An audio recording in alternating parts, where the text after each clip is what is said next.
It's been a week, hasn't it? Oh boy. Oh boy, has it been a week. First and foremost, let's go ahead and get started because it's Soul Care Sundays. And are you with the band? Books, that is. I know I am.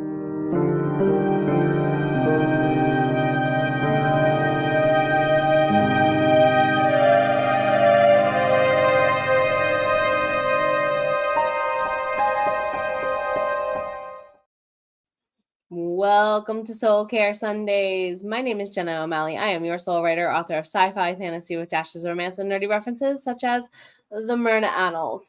Several of my co-hosts had intended to join us today, but for weather reasons, largely could not join. I'm going to go solo, though. That's okay. Why? Because I said I would. So let's go ahead and get started. We do have a bunch of questions. Mama Maggie, did you get a link from me? You are backstage? You are? Eh? Okay. I'm going to go ahead and resend her a link. I'm not sure what happened there. No, Sam, don't feel bad. This is the way this week has been, friend. Has it not? I'm not blaming it on anybody. Not at all. I'm going to go ahead and resend the link to Mama Maggie because I know Mama Maggie doesn't want to miss out on this. I show nobody my backstage, but I've had tech gremlins all week. So Mama Maggie, if you can see me, let me know. This has been the whole week, everyone. So definitely welcome to Soul Care Sundays. Thank you while we deal with our Frey level tech gremlins. It is the 29th of the month, is it not? So we do have a poll going on in there. And are you with the band? Books, that is. The band and, well, the band, meaning music band or band books band. Do you read them? Do you write them? Or a little bit of all three? I used to find excuses to go ahead and insert band books into reading curriculum because I was that teacher and that curriculum developer, believe it or not. So at the same time, I wanted to go ahead and make an announcement. And this is even for everybody who's a returning friend, or even if you are a new friend, my friend. We are looking to fill the roster for like next month, clear through until next year. At current, I think I have, check your email, Mama Maggie. Check your email right quick, honey. Instead of having, we're going to have hopefully maybe one more in this space next month. I have a couple of people who are interested if schedules are still working out for us to all get that day. But I don't have anything scheduled yet for November. Like, I don't know if we're going to be doing one in November. There's a Mama Maggie. Hi, honey. And I don't know if we're going to be doing one in December because of the move yet. So if you do register for November and December, they are tentative. There's the form. If you haven't filled it out in the last 2 months, go fill it out. There you go. Mama Maggie, thank you. I'm so sorry. This has been the whole week, has it not?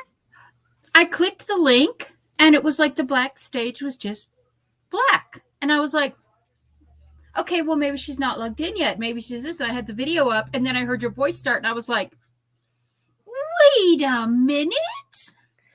I'm in the wrong place. I apologize if I said the wrong form. It's okay.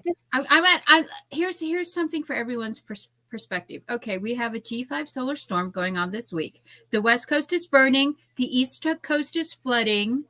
As of October 1st, all of the ports on the East Coast are about to go on strike. The Rocky Mountains are getting snow. Everything above 12,000 feet has been getting snow regularly for like the last month. And in 2 days, we are in the fourth quarter of 2024. And there's a solar eclipse coming. There was a lunar eclipse. 2 days after the autumn equinox. Yeah, that was my sign that things were going to get interesting in October. when we had this is why I have my pre-sales for October already put out. Because there you go. Yeah. Speaking of you and your pre-sales, Mama Maggie, I introduced me. Please introduce you. Sarah's here, and we're going to say hello to everybody.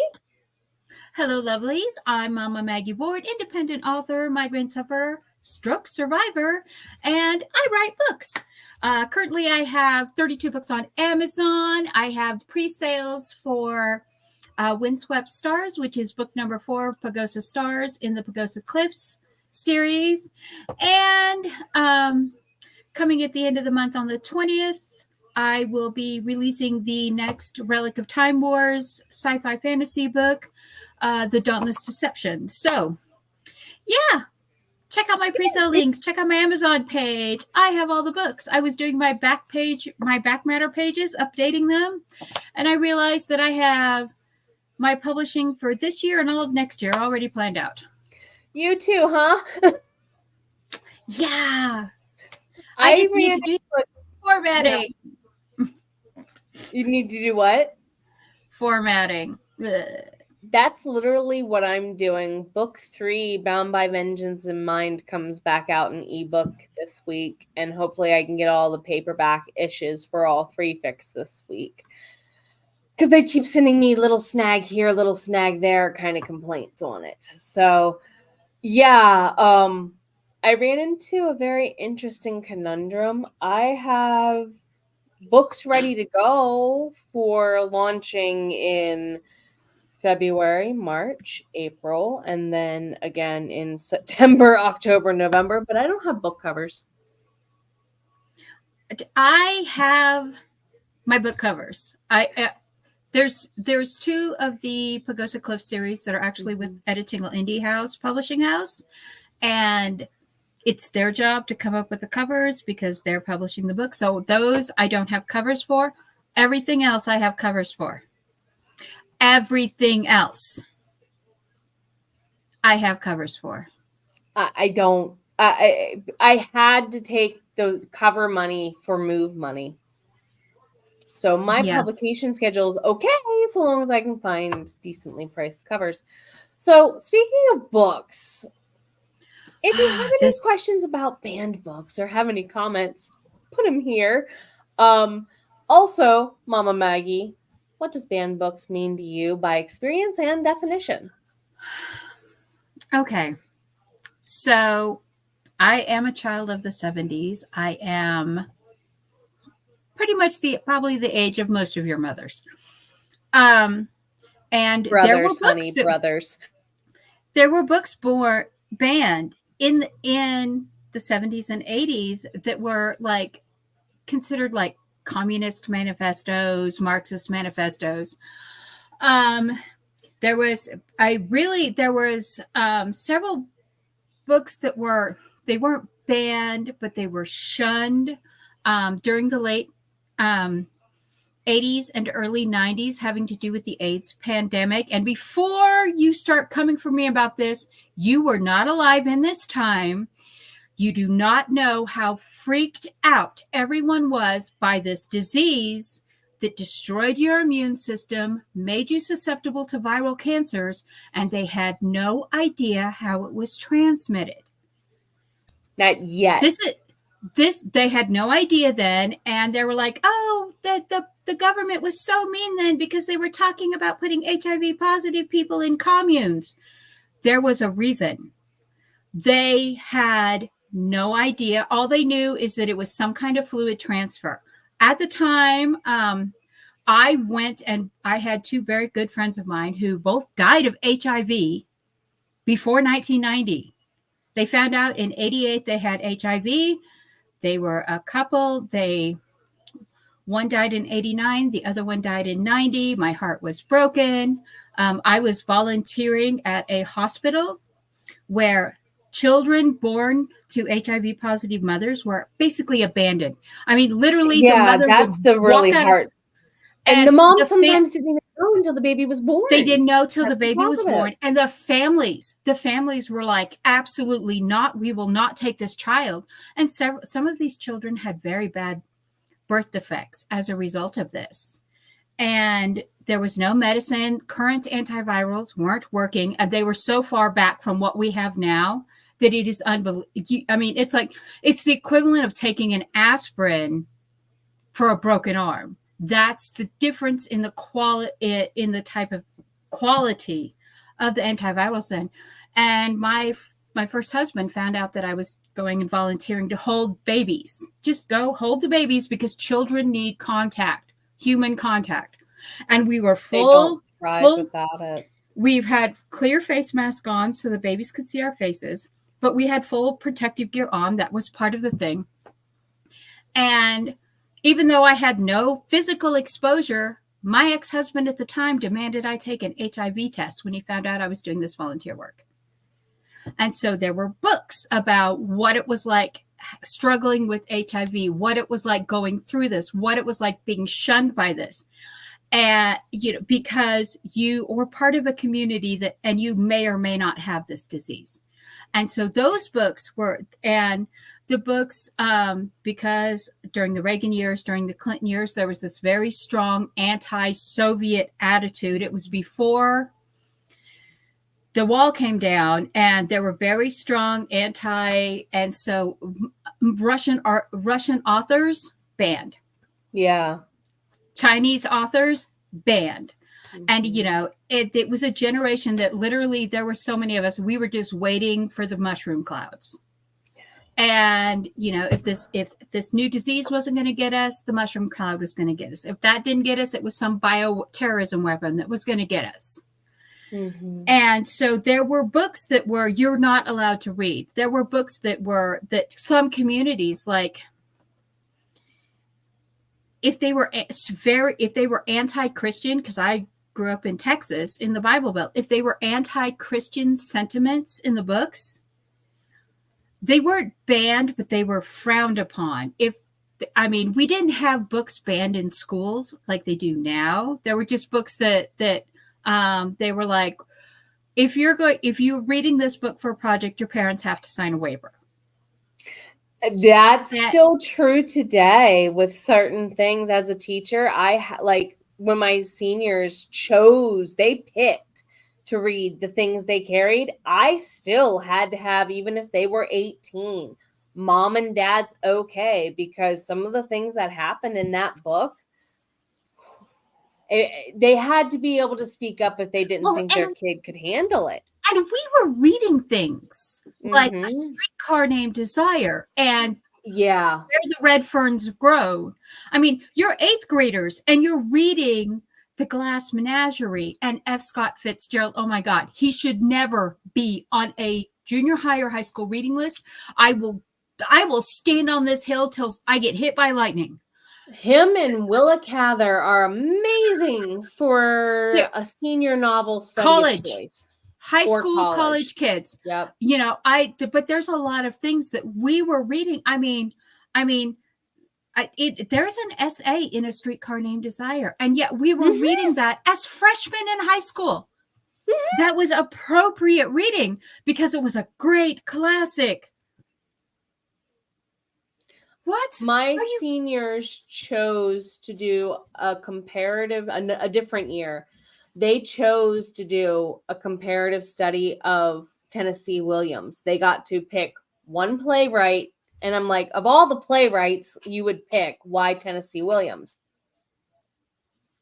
And it's because in theater class, they were shown the old black and white color redo of Streetcar Named Desire as a film study. And they wanted to know, was his whole career about stuff like that? And I'm like, oh my God, do your parents know you were exposed to this as a freshman?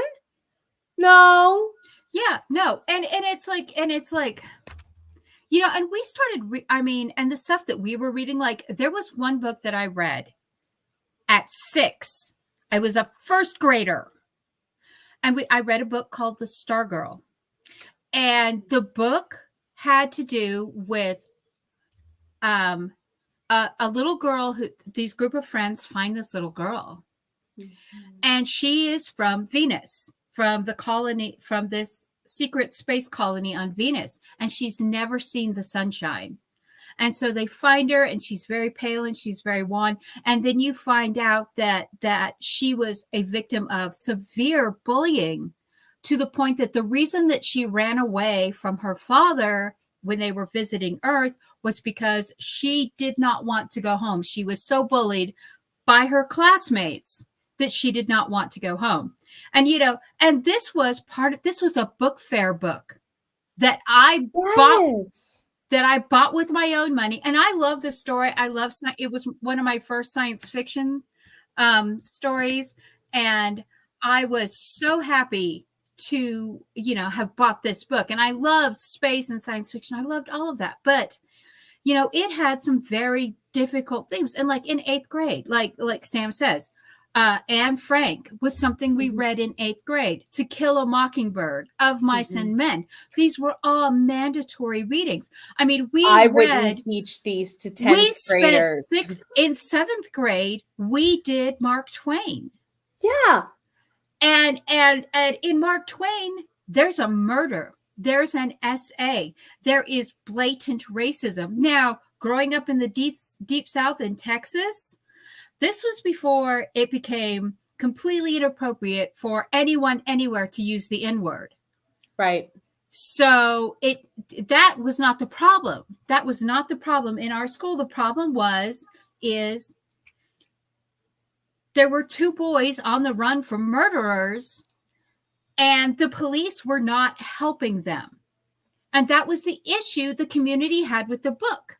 And that the fact that there's one scene where they dance around in the woods and they hide in the graveyard. Those are the problems. But nowadays, and I hate to say that it's uber sensitivity, but the whole cancel culture has grown into offended culture. And I look at it this way: it's okay to choose for it to not exist in your home, but don't make it not exist for everybody. I mean, I remember doing Empire of the Sun, which became a very popular Steven Spielberg movie about this little boy in a Japanese prisoner of war camp. Yeah. In case you didn't know, most people don't know, they rounded up all of the English and European citizens and Americans in Japan a week before Pearl Harbor. Because they knew Pearl Harbor was coming. So a week before Pearl Harbor, they rounded up anyone who could tell anyone, and they put them in a prisoner of war camp. And this is about this one boy and basically his survival and he spent years in this camp. And that was okay reading about this little boy who is separating the maggots from his rice so he can figure out how much protein he is getting versus how much rice he's getting. And these are, and this whole thing about, there are books that we should not have in elementary schools, that we should not have in high school, junior high, that we Twilight does not belong in a middle school library. I said it. SJM, Sarah J. Maas, does not belong in a middle school library. I said it.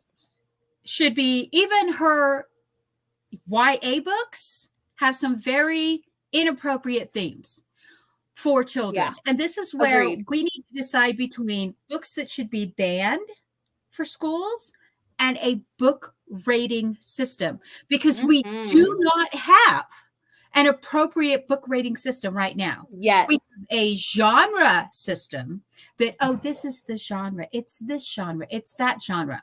However, I don't know if it's because of our education system or what is going on, but there are so many adulty books with schmexy time scenes and adulty themes that are written in the YA style, 8th and 9th grade reading level. That is literally become a style, but it is an adult book. Yep.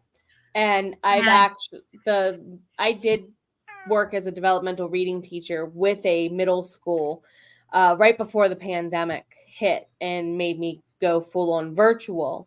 And I literally walked up to the librarian with an entire shelf of books and said, these are not rated G.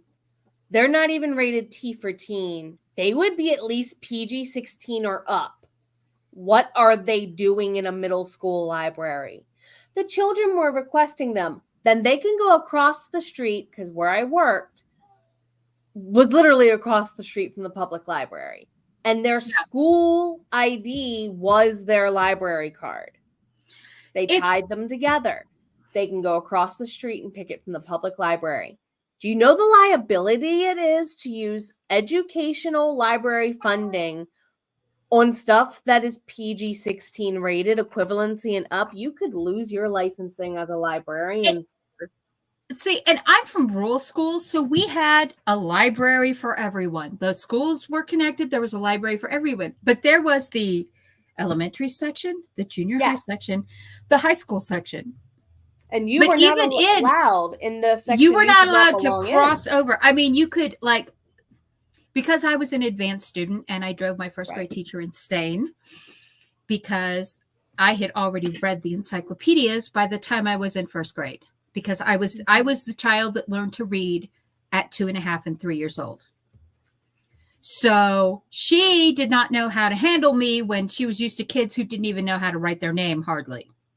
Mm-hmm. And her default was go to the library. And I would go up and I would read out of the science section and out of the nonfiction section. Mm-hmm. I really didn't have an interest in, if it wasn't science fiction, I wasn't interested in it. But I remember being 10 years old and reading a series of books called the Doomsday Journals. And it was 8 books about potential end of the world, like catastrophic disasters. I know that this is not something that should be in an elementary, junior high library, because it's one thing to do it in kid-friendly terms. There are a lot of cartoons and a lot of other book series that do that, and they do it well. But there are some things that just were written in that style, but it's clearly for an adult. Yeah, there's baby books now that are clearly for adult jokes, but there's there's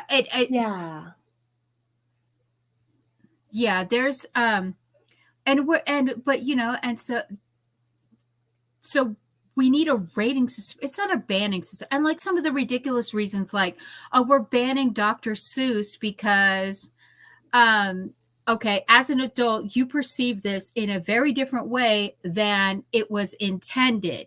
That is you problem, not a Dr. Seuss problem. If you can't make fun of a blue-footed booby because of the name of that specific species of bird, and yes, they do actually have bright blue feet. Yes, they do.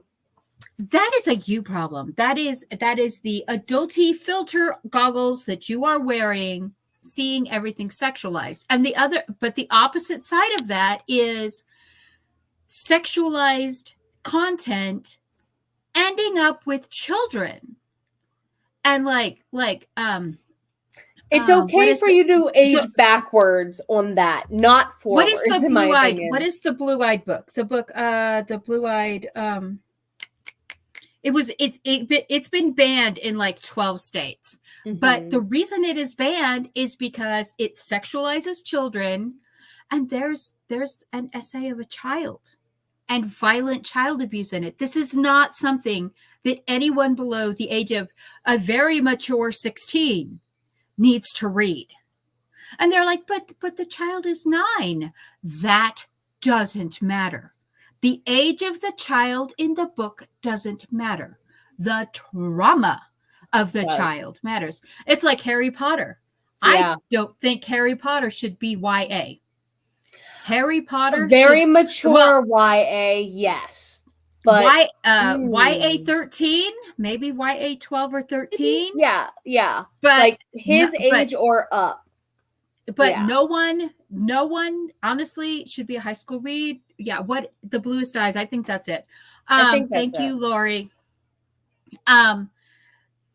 but like Twilight, it was aimed at teenagers. But I've seen young kids walk around it. I saw a 10-year-old reading Game of Thrones. I'm not kidding. I went up to his mom and I'm like, hey, can I borrow your book? Where's your mom? Went over, talked to the mom. We were at an Imagination Station creativity event. And it's, it's school science, it's STEM programming and stuff. And the kids go and they compete against each other. And I found the mom and I was like, do you know what this book is? And she goes, yeah, it's dragons.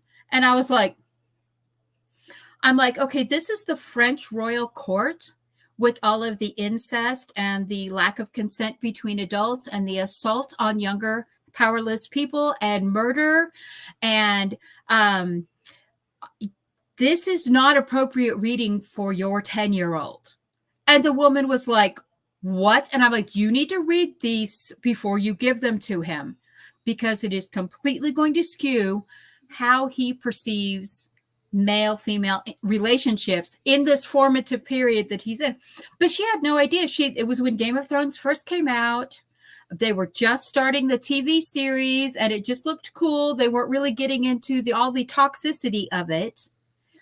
And I was like, oh, honey. I was that 10-year-old too, but at the same time, I'm also going, there's a ton of high schoolers I've taught that don't have the maturity of 10-year-old me or 10-year-old Sam, 10-year-old Mama Maggie. You get what I mean? Yeah. I would have DNF'd. I'm a huge Anne McCaffrey fan, and the whole Aragon series, enjoyed those books greatly. I would have DNF'd the Game of Thrones books simply for sexual violence. I mean, I grew up reading like the Chronicles of Thomas Covenant. Covenant, the Unbeliever. Here is the thing. In the very beginning of the first book, the main character essays his guide. And it's written in a way that you don't realize it. And that's I didn't realize what that 12-year-old me reading those books, 12 and 13-year-old me reading those books, did not realize what that was. When I reread the series when I was like 18 or 19 years old, I was like, oh, crap.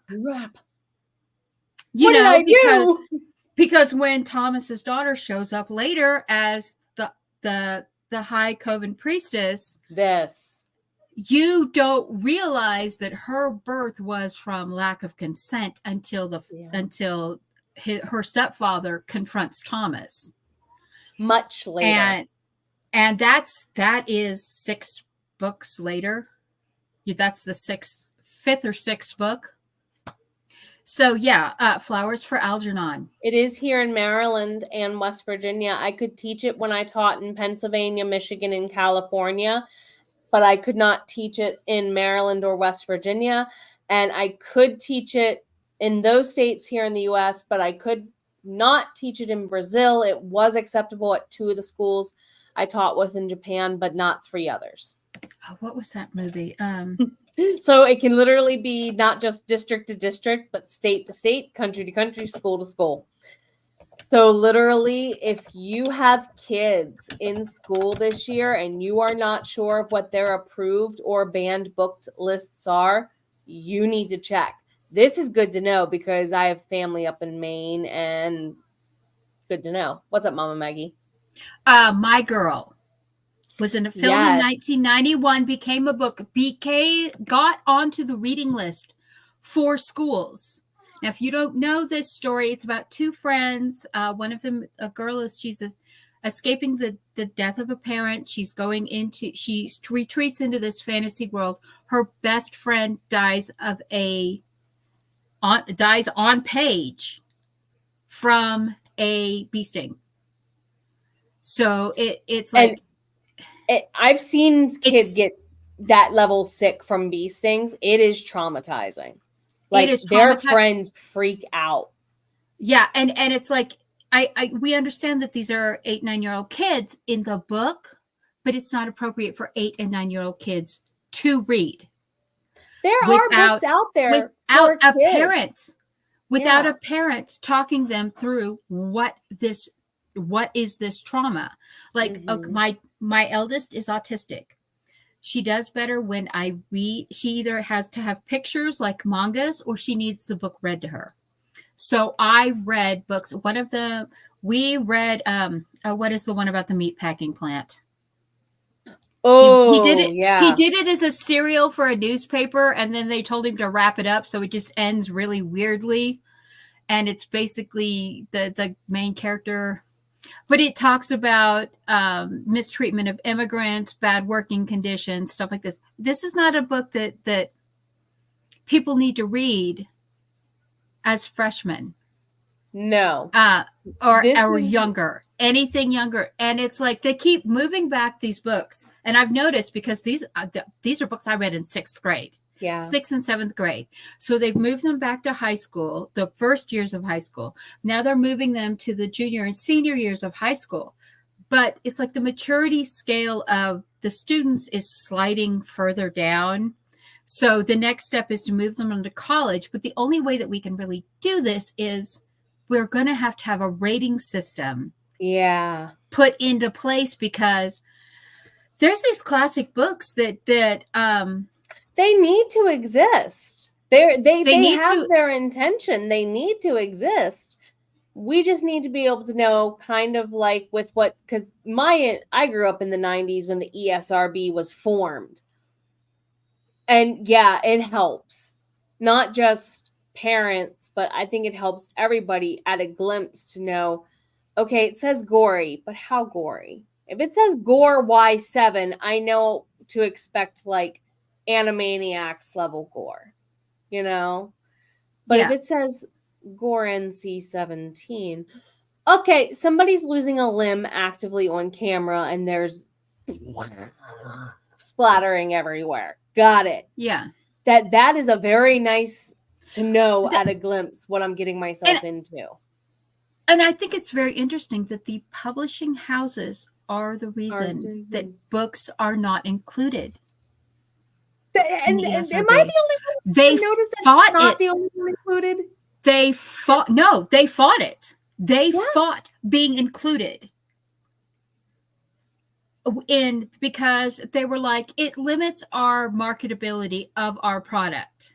And the argument was it was damaging to their business, and adults who are buying books should be able to discern the books. Yes. And the problem is, though, is if a parent has a child that reads, and this was true as far back as in the 90s, if you have a child that reads, you're just going to hand them money and say, go find something to read, sweetheart. Enjoy the because Scholastic it's Book Fair, so baby. rare. Oh, yeah. And like the Scholastic Book Fair needs... I am all for... I'm for it. The correct maturity level of stuff being put in there. There needs to be one flyer for the kids up to 5th grade, and one flyer for the kids through 8th grade, and one flyer for the high school kids. Well, most high schools don't even have Scholastic Book Fairs anymore.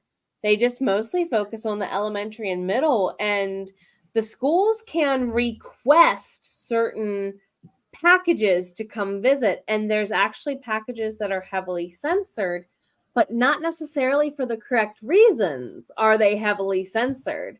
You're still getting stuff like, Game of Thrones and, stuff that they really probably shouldn't be reading until they understand dating first, at least. And yet they're kind of witch hunting instead, unfairly so, voices that do need to be heard in the correct context.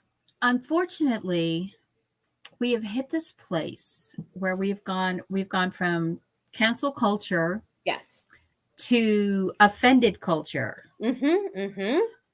And part of the rebound, because there's always two sides of the same coin, offended culture is indoctrination culture. And there is such a strong anti-indoctrination movement going around and such a strong indoctrination movement going on that we have literally, and it's the political spectrum on both sides. And I'm going to say this right now, and you can be offended with me. You can unfollow me. I don't care. But the Democratic and Republican parties that exist in their current incarnation are not the ones they originally were. That existed even 20 years ago. No, and they are not. Really, really not the ones that existed 30, 40, 50 years ago. So somebody our says, I'm fathers would not recognize the political parties today as what they had at all. They'd be like, wait a minute, I'm in what corner? If Martin Luther King were alive, he would be like, what is going on? Yeah. He would not recognize because we have devolved into this culture of hate. So we have the indoctrination and the anti-indoctrination things. And the problem is they've become so polarized that we are completely becoming, but there are groups that are like completely biased against certain segments of society. Without even actually understanding them? Without understanding them or knowing them. Meanwhile, on the other flip side, there are completely segments of society that are like, you absolutely have to know everything about this before you're 10 years old. Yeah, no. Never mind that 10-year-olds do not, 10-year-olds, 16-year-olds do not have the emotional acuity to understand from an anthropological and sociological point of view. They do not have the maturity to understand what has been shoved down their throats for the previous 6 years.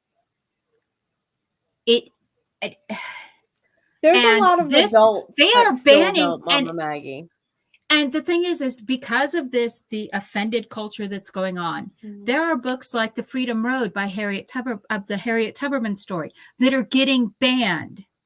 There are books like Empire of the Sun getting banned. There are books like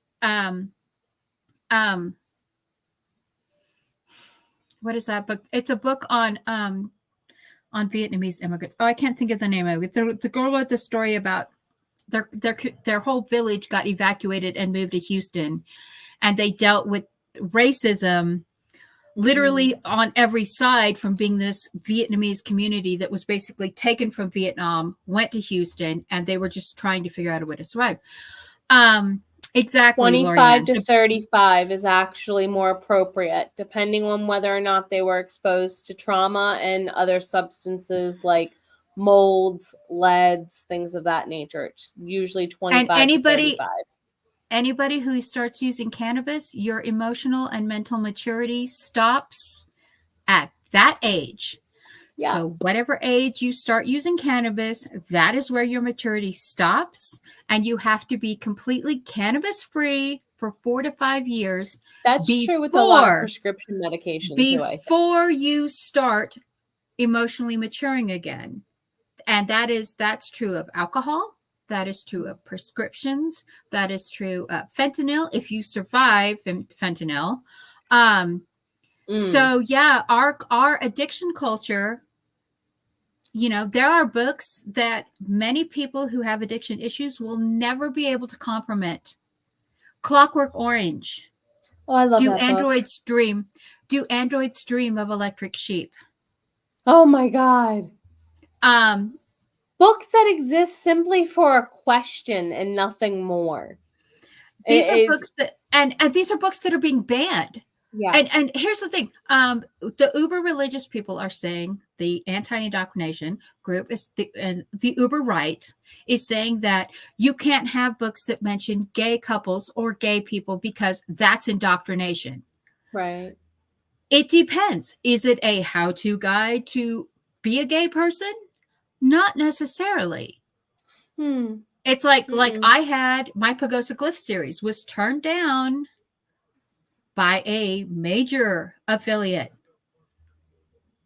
of Harlequin Romance because I have a long-term gay couple.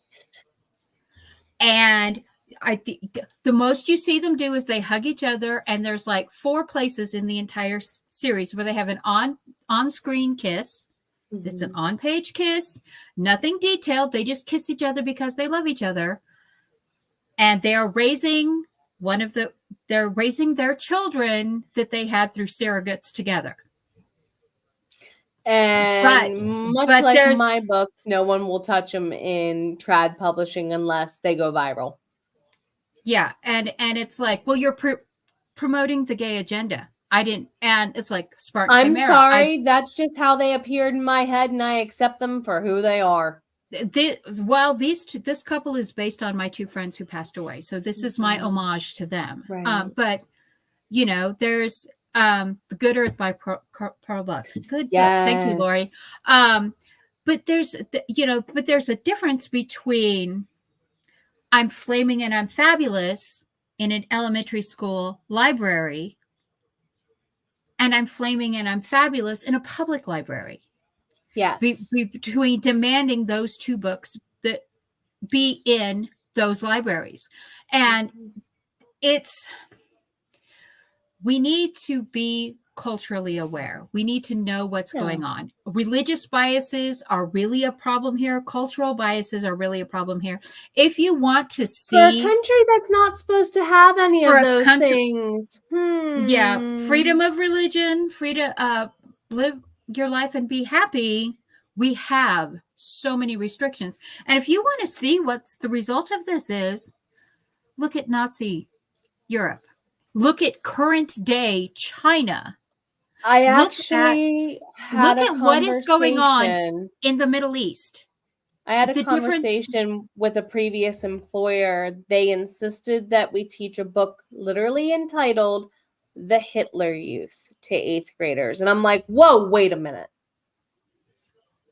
This is a collegiate level case study of the education system in Germany before, during, and after World War I and II. Why are we reading this in 8th grade? Yeah, the Diary of Anne Frank is hard enough to read in 8th grade. That's what I suggested. I said, if you want to do something from that era, do Anne Frank. No, we can't because, and they listed all the reasons why, and it's been banned. And I'm like, but this other title's a better choice. No, it's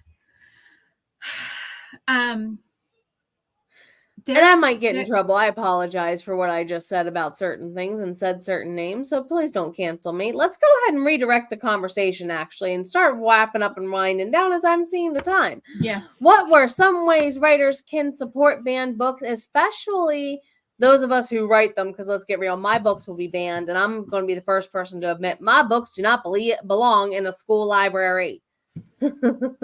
I have gay couples in several of my books. I have war. I have PTSD in my books. I have an entire series about war. I have what was it? Spartan Chimera just came out, and I just had someone DM me and say, I appreciate this book, but I won't be reviewing it because you support the gay agenda. And I'm like, you realize that same-sex couples were normalized 2,500 years ago. Thank you, Greece and Rome and China and Japan and Korea. I mean, this is not promoting the gay agenda. This is just what happened then. And so they still were not, because of their religious beliefs, they still were not going to review the book because they felt I was pushing an agenda. And when it's just your life as you know it, and you know these people. And Jewel says banned books are often banned for content that kids need to read. Yes. Martin Luther King, My Life of Peace. I believe that's the name of the book. It's something My Life of Peace. That is a book that every freshman in school needs to read. Literally, The Life of Gandhi. There are certain books that are appropriate. That would be appropriate for them, so they can understand what peaceful social change is. Like one of the books that is really banned in Colorado is The Hate You Give. I mean, there's a lot of school districts in Colorado who have banned this book because it is such a biased anti-police message. And you know, are there bad seeds in the police department out there? Yes, there are. Are there corrupt cops? Yes, there are. Are the majority of them good people doing hard work without any appreciation? Bingo. That's half of your public services. That's half of your public servants in every public service industry. As a minority, as a Native American woman, I can say this, that minorities who go into law enforcement face double the bias, especially if they're female and another minority, because because they're traitors. So, but the way, in my opinion, I think the way writers can do this is, I think writers as a movement, especially the publishing houses, are not going to let the ERS be put onto books. And so that would be an indie initiative. Yeah. As indie authors, we need to all come out with a unified voice and say, we need a rating system for books. Yeah. We need sex, violence, language. I don't really think is an issue anymore, because so many kids have grown up watching Gordon Ramsay that the F-bomb just falls out of their mouth when they're 5 years old. It's funny that you blame Gordon Ramsay and not Samuel L. Jackson, because that's who I blamed as a child of the 90s. Well, Samuel L. Jackson is more adultier, is older teenagers watch Samuel L. Jackson and cuss like him. But little kids can watch Gordon Ramsay cooking and F. And he doesn't even know he's saying it. There was one time I watched somebody counting it with a counter, how many times he said it during an episode. And it's like, he was like, I don't even know how many times I'm saying it. I mean, he literally doesn't. If you know people that are from England and Ireland, it's an automatic response. It's like or yeah. And some of us are Irish American and are the same way off camera. The fact that I have not given more F-bombs on camera is a miracle. Just saying. Yeah, and like Lori said, they hear the words at home on a daily basis. We did this thing with the youngest where we were driving to see my dad, and he's my stepdad. He's he has a degree in theology and a degree in history, and we were like, okay, you need to not cuss around Grandpa. So we're going to practice not cussing for the 17-hour drive to Texas. So every time she cussed, she had to be quiet for 5 minutes. And then she said like four swear words in like 2 sentences. And then she was like, and finally she just got down there, and it was like, my dad and my stepmom were like, she's such a polite and demure child. And it's like, she can't open her mouth or you're going to stick a bar of soap in it. My mother tried that with me and didn't work. Her therapist told her today, she goes, I work in the county jails. You cuss worse than the inmates. She's like, I'm a teenage girl who grew up watching Gordon Ramsay. I had a principal, he caught me verbally accosting the copier machine for not doing as I told it. We'll put it that way. And he said, I didn't know you knew those words, Mrs. S. And I'm like, I have 4 older brothers, sir. You know those words and whatever ones they invented. Got it. Yeah, that's the benefit of having 4 older brothers. You know those words before you go to pre-K. Yeah. No, but I knew those words. Honestly, as writers, put your trigger warnings up front. Yeah. And I put them on my things too. I will put in the thing, I don't have age limits on the book, because when I started doing that, Amazon started like withholding my book from broad release. And that's like, it's like, okay, it's just because it's not for children under the age of 12. It's not family does not mean that it goes into the explicit, erotic, and hidden books, because then they blanket it for everyone under the age of 18. And then that's a Venn diagram, Amazon. There's a slice in between getting forgotten, dude. And it's just words. Yeah. That's what my dad said. Molly, they're just words. Let her say what she wants. But I mean, to expand the ERSB into books, there's a couple. There are actually a few categories that we're going to have to add into this.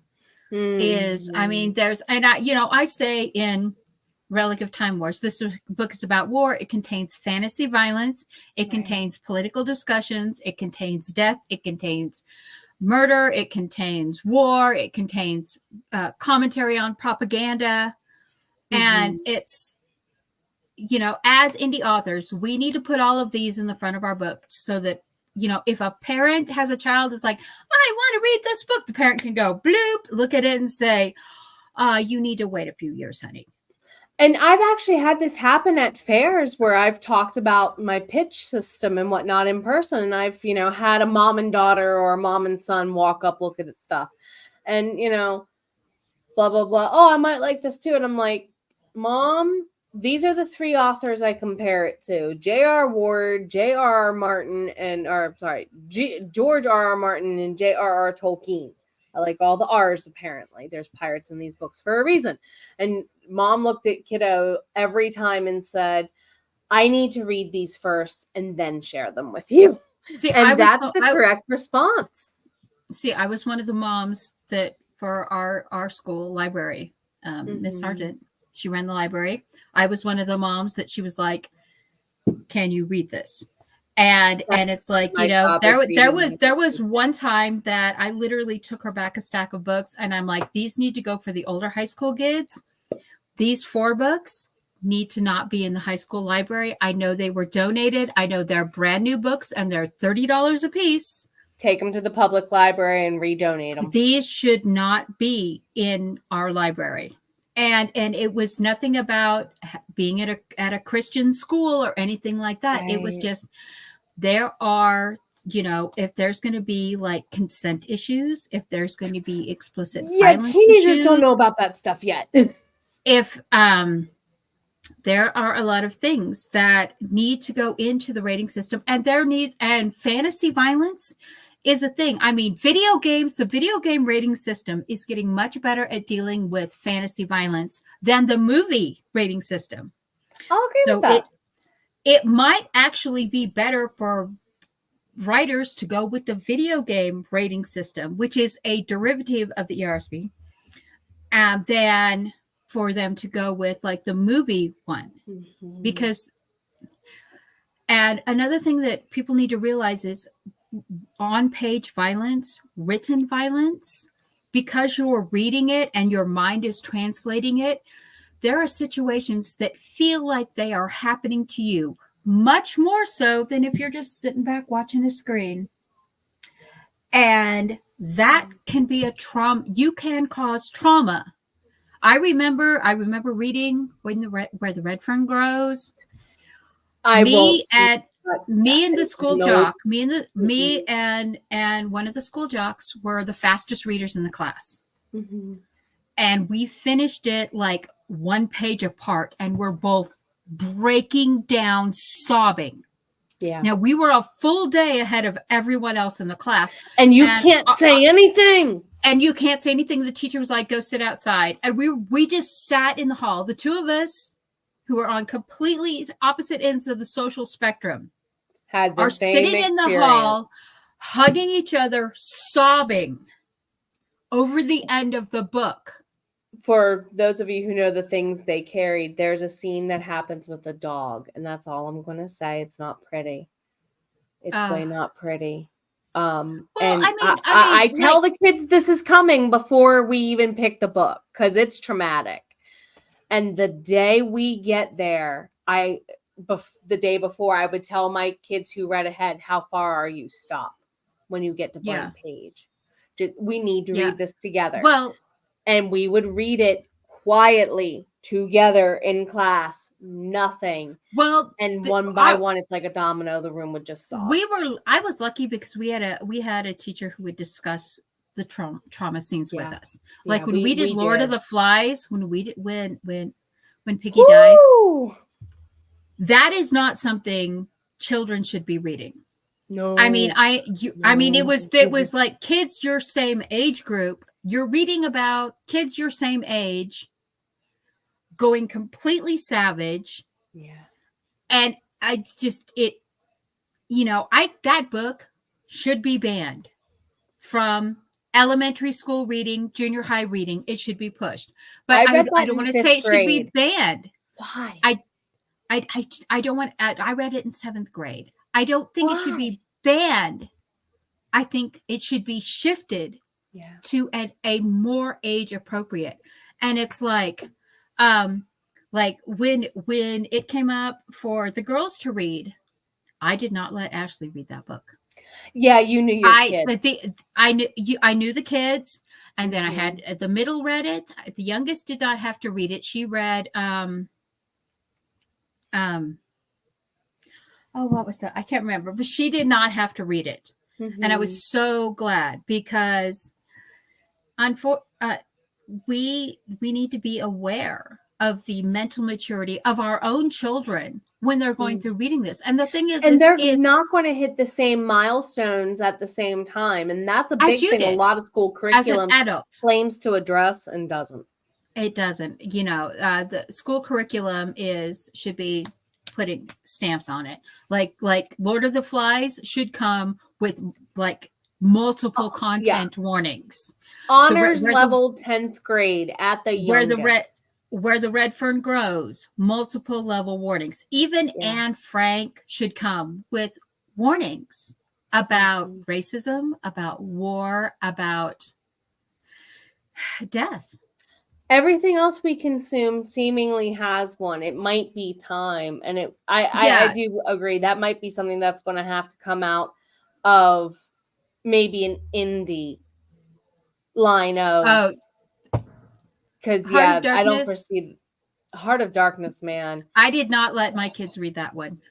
We read it over the summer and we discussed it. 1984. Yeah, we read it and discussed it. I read it out loud to them and we discussed parts of it. I did mom editing, though, where there were some scenes that I kind of glossed the scenes. But the thing is most parents don't have the time to put that in. And it's like the thing I don't understand is there are some books that are being banned that need to be taught because they are our history. They are the Harriet Tubman books, The Road to Freedom. These are history. Martin Luther King needs to be taught. But they should be taught in history classes or with a history focused lens. And they need to be, this is what happened at this period. Mark Twain needs to be taught in conjunction with history of post-Civil War America. And if you don't know it, you're going to learn it. This is where our overlapping curriculum, this is where our schools need overlapping curriculum systems. We need to have parallel tracks in history, in literature, because these are very overlapping things. And it's like, I mean, things like the Constitution have been banned, but the touching me, touching you was not. Yeah, explain that one. Explain that one. What? Yeah. And it's like, okay, and it's like it's if like there's one school district that has banned all religious books.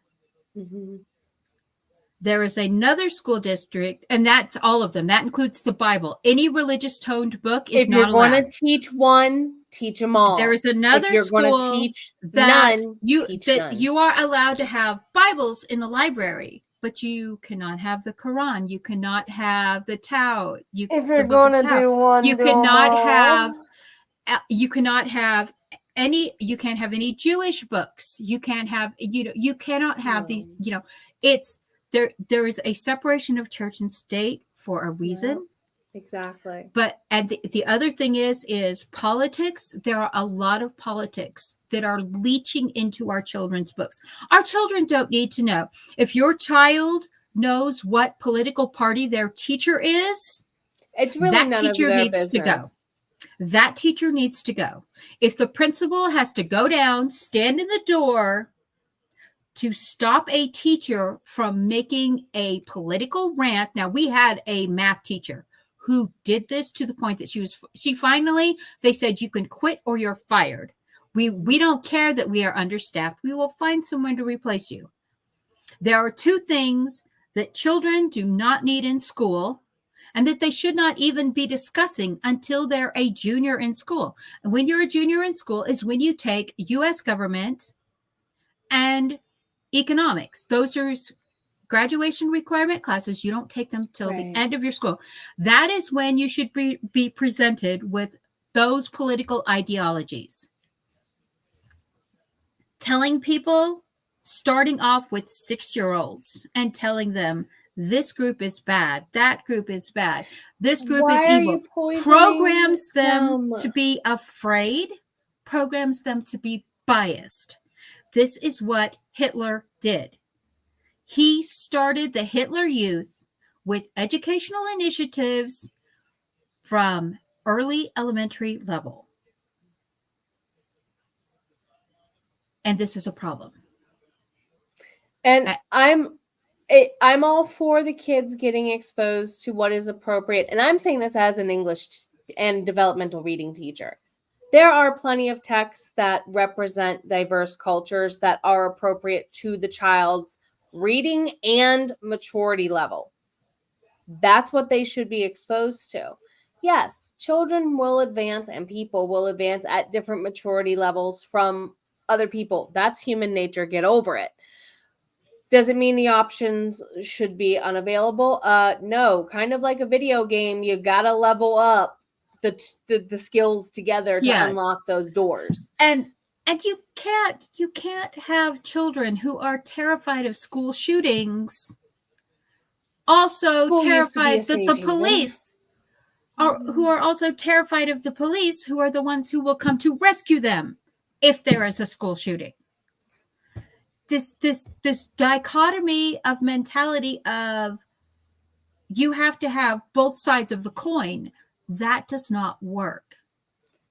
On paper, not always in practice, because you got to look and make sure both sides are willing to play by the rules of the game, which doesn't always happen because, well, the world's full of children sometimes.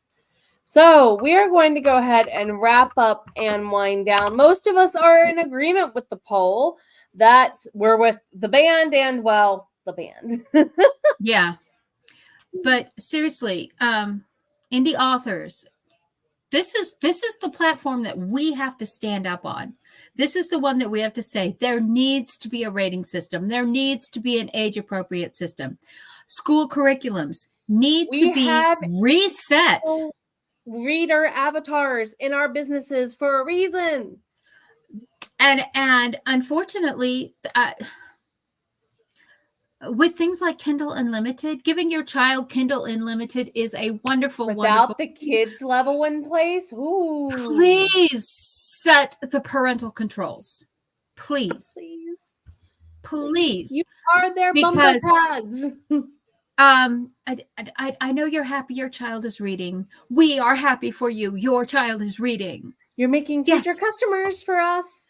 Give them the bumper pads and the training wheels at first, please. And if there's something they want to read that you question, read it yourself. Read it with them. They actually might enjoy it more if you do first. Then they can talk to you about it, and you can say, okay, like when I was like, Sarah read very much higher level than the others. And I would be like, okay, you need to skip these pages. We're not going to read this scene. We will talk about it, but we're not going to read it. And you're the parent, you know your child. And if they're like, Mom, everyone else is reading it. No. Yeah, you're not everyone else, honey. You're not everyone else, and we're going to talk about this. It's like the poor mom who didn't know Game of Thrones wasn't Aragon. Oh, and even Aragon, I wouldn't show to some 10-year-olds. It's dragons and ice zombies and it's, no. No, it's not. It is so much more than that, and that your child is too young to read it. And it's like, but yeah, banning, we don't need to ban books. We need to limit exposure, and I'm not trying to be PC about audience. this, to the age appropriate audience, to the maturity appropriate audience, because what I was reading at 6 years old, most of my friends, 6, 7, 8 years old, what I was reading, most of my friends weren't reading until they were 10, 12, 13, 15 years old. I mean, I read all of Madeleine L'Engle before I turned in elementary school. 12. And those are very mature themed books. But it was the 70s. Your parents, they were just happy that you were walking around with a book. That's what my brothers used to say. And like Lorianne says, mental age, the last thing some parents just don't parent. I know several personally, and I want to tear my hair out. They're allowing their children to make decisions that only adults should be making. But then again, their mental age is only 15, even though they're chronologically 25. And this goes back to the maturity things, about things that stunt maturity growth, like the fact that cannabis is legal in a dozen states. Well, they have now proven that cannabis intoxication can stunt your mental health development. Alcoholism stunts your mental health development. Prescription drug addiction stunts your mental health growth development. And like all these kids that they started giving Adderall from the time they were 10 years old. That makes me so mad. They have now discovered that all of them have a much slower curve of mental maturing than people who were not put on these medications. And you add into it the fact that due to autism and the fact that they still have not addressed what exactly is causing this massive pandemic, because we are now at the point where 1 in 32 are considered autistic on the autism spectrum. That's 3 out of 100 people are autistic. And their level of mental maturity is different. How they intake information is just different. My daughter has Asperger's. Everything to her is amplified tenfold in the emotional levels, which is why when there are books that have extremely violent scenes, extremely traumatic scenes, she needs an extra coffee filter. Because this is, and teachers are going to say, well, you're a teacher, you know this. That's what I used to say in the polite company. This group of kids needs an extra coffee filter. You need to double up on that filter, guys. You can't IEP every single child. I've worked for schools that have tried. I'm consulting part-time off and on over the last year for a school that is trying. It does not work because the paperwork takes months before it kicks in. Yeah. And if you I'm a parent who who spent years, I mean, literally since my child was in first grade, fighting for her IEP to be able to give her the best school experience. And Ashley went to college. Sadly, it feels, I've worked on teams of teachers where it does feel like it's a fight. And literally, I've written IEPs or co-written IEPs where it says absolutely no banned books due to behavioral assessments. Yeah, and it's like, and we need the rating system 10 years ago. We need the rating system 10 years ago. And that's why as indie authors, we're just going to have to start doing this ourselves. We are just going to have to stay. This book has issues of racism, like the Dauntless Deception is coming out. And one of the things that's coming into it is fantasy racism, because there's this huge bias by the human population against the Etherian population, and it's all media manipulation. It's the same thing that the Nazis did with the Jews in World War II. It's a group controlling the media that is then biasing another group. It's what's happening in our election right now. Is we literally have two political parties controlling two branches of the media. Elections. And they're literally creating artificial biases against people. And, you know, that is something that sadly our children are going to have to grow up learning about. That's sadly stuff we don't talk about until literally junior, senior year. In our business marketing unit, we have to do an ELA. Yeah. So it's, you know, and this is part of the reason we need these overlapping curriculums. We need this kind of content, not only in like a marketing class, but we also need it in our reading class and in our history class at the same time. We need them all at the same time so that kids can understand that it's just not a one issue thing. It is broad spectrum across the things. It's an onion. We're all Shrek.